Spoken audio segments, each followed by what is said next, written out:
Time left. Here's Wade. As we see the Heat here, they were 32-20 last year in the Eastern Conference, good enough for the 5th seed. They might have wanted to avoid the 5th seed had they known they were going to end up facing the rested and focused Celtics. Yeah. Wade and LeBron are the wingmen. Then there's Mike Bibby. Then there's Chris Bosh and Anthony. That's the group in the game for the Heat. The Celtics on offense. Garnett kicks to O'Neal. Deflects the pass. It's stolen by Wade. Can't get the heave to fall. That was crazy. Nutso shots like that will get you on the bench in a hurry, Kevin. Poked away. Allen right side. O'Neal. Rondo covered by Anthony. Shoot it. Allen outside. O'Neal kicks to Pierce from downtown. The shot is off, and it's the Heat taking it the other way. Here's the break, and Allen picks him up defensively. He's just so gifted offensively. He's a tough guy to match up with. Celtics leading by 9. The baseline J. The shot by Rondo is no good. And Miami has possession. They haven't given up any points here in the second half. LeBron, that's a 2-pointer. Rebound by Ray Allen. Well, the bad shooting continues for them to start this half. And Paul Pierce with the slam. He's been extremely active out there, and he has the stats to prove it. Terrific hustle. And here's Miami. They trail by 11. It's 1-on-1. Leads him with the pass. Garnett. And good with the shot. And the whistle blows for the contact and a chance for one more. Udonis Haslem. He's checked in for Miami. Chalmers comes in for Mike Bibby. Then for the Celtics, Kristich is checked in. And no problem at the line here for the three-point play. Clark, a lot of people felt that Kevin Garnett was getting too old for the Celtics to make it back to the finals. Yeah, you know, Kevin, that's understandable. But he and the Celtics seemed to get healthy just in time for the playoffs, and I think that made all of the difference. Here's LeBron. He's got 7. Wade outside. Kept alive.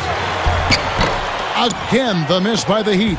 You got to expect more out of him here. He's had a lot of difficulty this quarter, which in turn is making it difficult for them to cut into this deficit at all.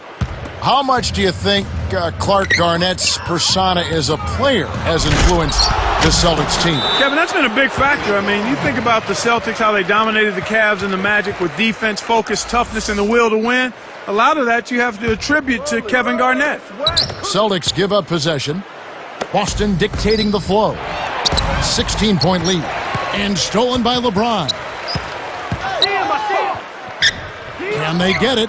The shot is off. So Boston will take it the other way.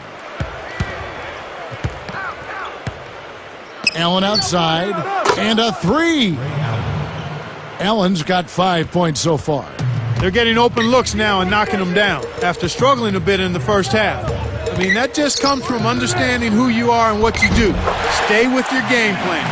Shots good by Bosh. That's unselfish team basketball right there, Kevin.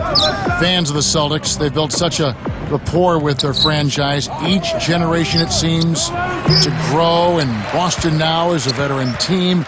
You know, frankly, though, one of the older teams in the NBA. Absolutely, Kevin. And there were a lot of questions about if their window might be passed or closing. I think the way they played in May answered all of those questions, though. They still are a championship caliber team and can turn it on when they need to. Chalmers passed away. And the Heat making a change here. Miller's checked in. Jermaine O'Neal is checked in for the Celtics. And the Heat call time here.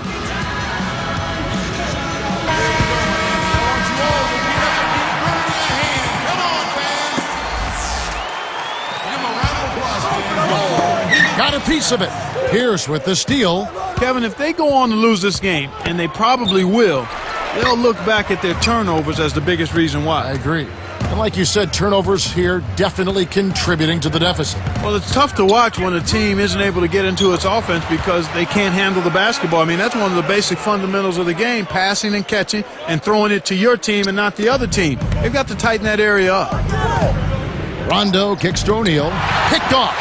A difficult situation for Miami. 15-point game. Chalmers. And a foul on the shot. He'll go to the stripe for 2. That's on Paul Pierce. That free throw, no good.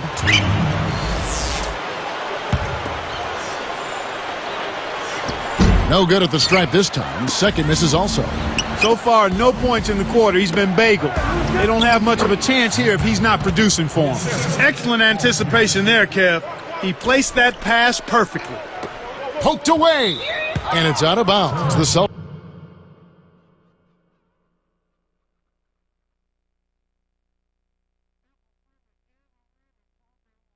will take it the other way. Celtics ball. And here's Boston. They're on a 12-4 run. Boy, when you run the fast break correctly, it's a thing of beauty. We've seen them with a lot of good ball movement. That's exactly the way to play. The fans love it. It's fun for the players. I love it. And more importantly, it's tough to defend. You know, Kevin, all these rebounds allow them to attack the defense before they have a chance to get back and set up on deep. Here's West. 19-point game. Here's Green. Tries to keep it alive. Wafer for 3. Gets the bucket. For 3. Here's Chalmers. On the wing, Miller. Guarded by Green. Goes up. And that one's good by Miller. Miller's got his second basket. The Celtics on offense. They're on a 17-6 run.